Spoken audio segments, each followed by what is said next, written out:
I'm not in the shot now, so we can bring in Daren and Stella's granddaughter, Jenna, who I know your head is hurting, so whatever you could say would be helpful, but we're bringing you in because you could just see by what's wrapped around your head, they're doing a several-day test on you. Yeah.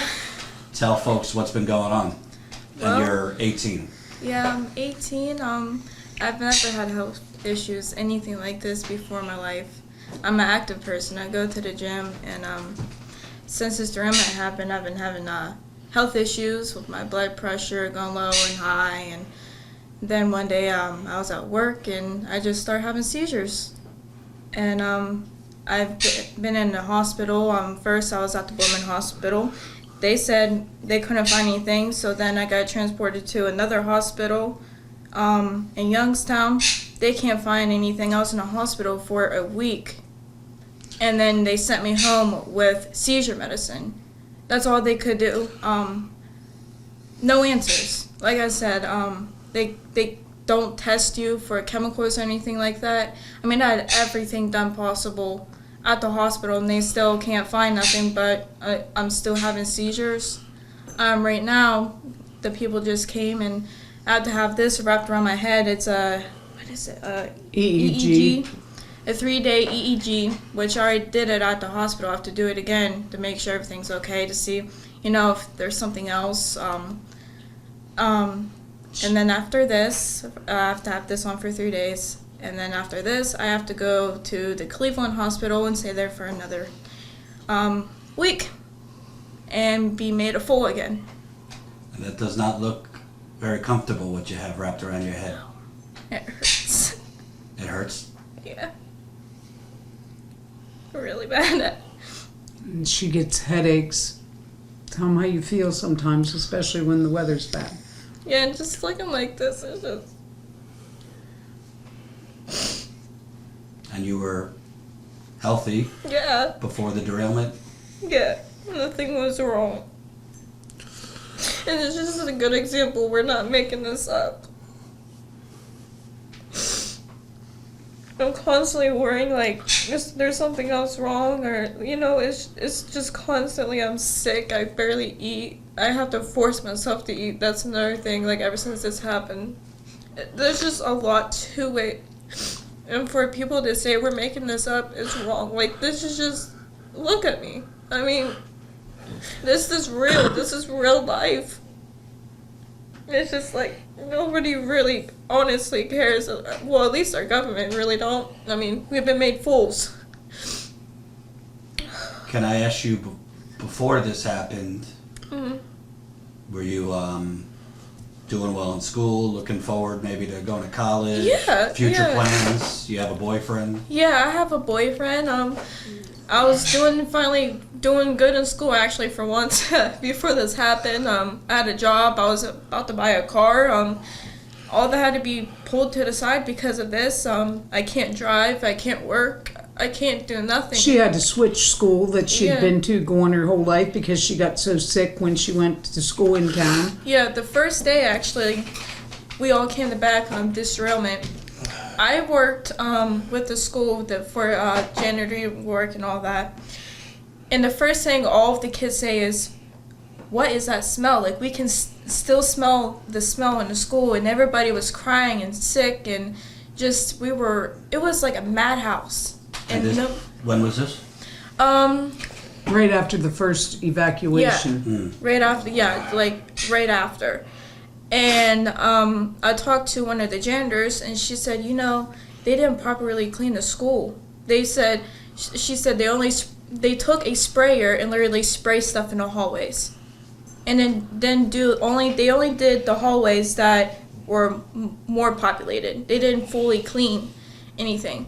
So I had to switch schools, and I have to drive an hour to go there and stuff for testing. Honestly, with school now, I can't even think straight. I went to do my Ohio State testing.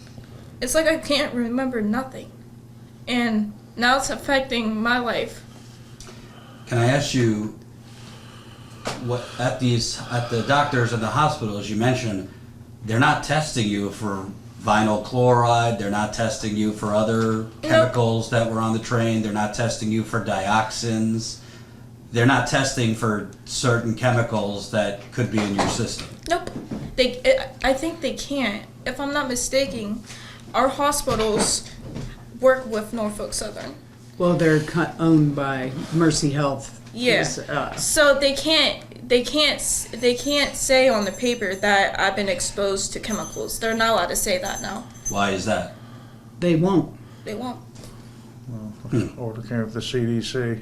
Yeah. Yeah, there was an We order that don't, came from the CDC that We don't have actually- enough background. We don't know what chemicals to test for, so just stop all So they chemical can't say we've been testing. exposed when we go to the hospital. We're not getting all the answers either. All we have been told is that Mercy, the whole Mercy system, and you're right, it is everywhere. Mercy is everywhere. Why aren't we getting answers? I don't know. I can't answer that. Here's All they're what I saying was is told the by same this thing as lady. CDC. Here's where the CDC Mhm. also gave you guys that guideline not to do that. So all they said was that the CDC doesn't recommend it. Somebody said supposedly that the politics are mixing in there, that they don't want to be testing for these kind of things because they're involved in the lawsuit. So basically, you're being treated like a mummy Yes. and being Yes. tested like a mummy, but they're not actually equipped. Yeah. Yeah. Or whether they're not able to, they're not equipped to, or they're not allowed to do the type of testing that would actually tell you what's in your system. Yeah. They, And I have to assume, I mean, you're 18, but yeah. you're dating, maybe down the road you want to have a family. Yeah. It's Yep. gotta be And just fairly traumatizing to think about the future now. it really is like these are my years. It's my last year in high school. I should be going to prom and doing fun things. I can't even do that. she's been going to counseling. Yeah. That's where she goes. Literally counseling in the gym, and well, I can't now because I have this, but that's all I do. And even at the gym, I can't even do half the exercises because I get headaches and I have to go home or I'm out of breath. And it's normal to be out of breath, but this is it's different. Like, I won't be doing things like that extreme, and my heart rate will almost be 170 when it shouldn't be. It's just weird things like that. Even go for a small walk, you're out of breath, you can't breathe. Your throat. I went to a walk yesterday by the creek, and ever since then I've had a headache and I feel like crap, and you can tell I'm stuffed up. By the creeks and. Yep. And are there certain periods, maybe rain or hotter weather, that your symptoms get worse? Rain, bad. And at night. And at night, our air monitors are on red all night. Trouble sleeping. I toss and turn, barely get any sleep, and the only time I do is early in the morning when I feel like they're not doing stuff over there. It's the only time I can really get good sleep, so then I sleep half the day. So Do you have friends around your age that have had some health problems? yes, but ever since this trauma happened, I don't hang out with nobody. I really stay to myself. I don't really hang out with friends. I just stay here. Be honest, I can't handle it. I really can't. It's sad. Like Easter, I had a meltdown because I couldn't be around people. At the hospital, I was made a fool. I was there by myself, and I think it's because I'm young. Maybe they think that I don't know what I'm talking about and stuff. I was just made a fool, and the nurses rolled their eyes at me, cocked an attitude, and like I'm making it up. How can you make something up like this? How? The ambulance drivers, her mother was here when the ambulance came to get her, and she said something about the chemicals, and the ambulance drivers were making fun of her on the way to the hospital, and when she got to the hospital, the ambulance drivers told the ER doctors, oh yeah, it's the chemicals, and Right in front of and me. mocking her and making fun of her, and that this is the kind of stuff that I'm saying. It's not just the physical illness. It's the psychological and the mental. Just sitting there rotting, not knowing what's going on. I assume you've had a lot of depression over this. Yeah, a lot. I try to get her to leave the house. I'm like, go somewhere, do something, and Grandma, I don't want to. I don't want to go anywhere. Because every time I try to, when she comes upstairs, she sits in the corner chair, curled up in the, in the corner, and the other two, they live a few blocks away, and they're the same way. They don't want to leave. Jenna called and tried to get them to go to the gym. They won't. They don't want to leave the house, and it's this rash and stuff they have on them. It's embarrassing. And then they get these headaches, and it's like... It's so terrible. My mom's losing her hair from this stuff. Oh, yeah, that's another thing that's going on is people losing their hair. There's 3 people on her street, all of them under the age of 50 losing their hair. Women. And can I ask you, what goes through your mind when you hear the EPA say that their testing shows no contamination and everything's Honestly, fine? it pisses me off. Because I know they're lying. I mean, you can literally smell the stuff. How are you about to say that everything's okay, all the water's fine? Then why are people getting sick? Why can we still smell the smells we smell? Why do I have this stuff wrapped around my head right now? It frustrates me. It really frustrates me when they try to say to cover up, they just cover themselves. It just really upsets me.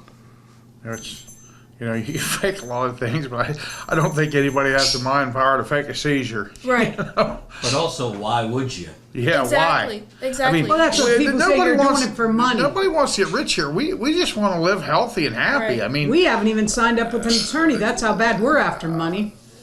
It's not like we're asking for above and beyond. We're just asking what we had before this stuff happened. We could care less. We just want to be healthy, and we want, Our whole family to be together. Yeah, I mean, that's and just make it right we're for all us. together now, but it's obvious that like you said, it's taken 10 years in Flint, and all these symptoms are already arising within 14 months. I mean, maybe here in 10 years, everybody will be dead. Right. And They don't know how to test for the cocktail of. They have no idea. Before this derailment, my daughter lived 3 blocks over. My son, Jake, he lived 3 blocks over. Jonna and her kids lived 3 or 4 blocks over.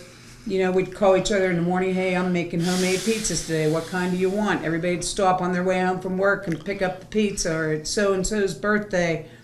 Let's meet out in the backyard and, have a little birthday party. Jake call up, hey, I got some vegetable soup. Do you want some? Run it over.